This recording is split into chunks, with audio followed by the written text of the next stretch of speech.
Étant donné que les États-Unis ont affirmé à maintes reprises que tant qu'il y aurait des raisons, ils soutiendraient l'enquête de traçabilité aux États-Unis, veuillez alors répondre à ces questions. Premièrement, les symptômes d'une épidémie à grande échelle de pneumonie due à la cigarette électronique dans le Wisconsin aux États-Unis en juillet 2019 sont très similaires à ceux du coronavirus.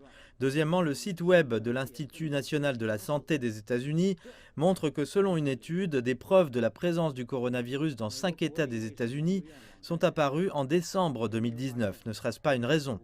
Troisièmement, le gouvernement américain a scellé les échantillons de sang prélevés avant le 2 janvier 2020 et a mis fin à l'enquête au motif d'interférer avec les travaux de traçabilité et de nuire à la sécurité nationale des États-Unis. Quatrièmement, le site web du département de la santé de Floride a publié des données sur 171 patients locaux présentant des symptômes du coronavirus ou ayant été testés positifs au coronavirus en janvier et février 2020. Cependant, ces données ont été supprimées de manière inexplicable.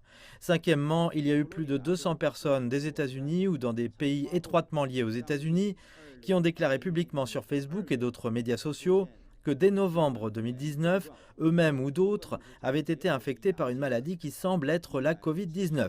Ne serait-ce pas là une raison ? Sixièmement, 12 pays dont le Costa Rica, le Kenya, etc. ont déclaré publiquement que le pays exportateur du patient zéro de leur propre épidémie de coronavirus était les États-Unis. Ne serait-ce pas une raison ? Septièmement, le laboratoire biologique de l'armée américaine à Fort Detrick a eu un grave accident de sécurité à la veille du déclenchement de la nouvelle épidémie de coronavirus à l'automne 2019. Cet incident a-t-il fait l'objet d'une enquête de la part du Centre de contrôle des maladies des États-Unis ?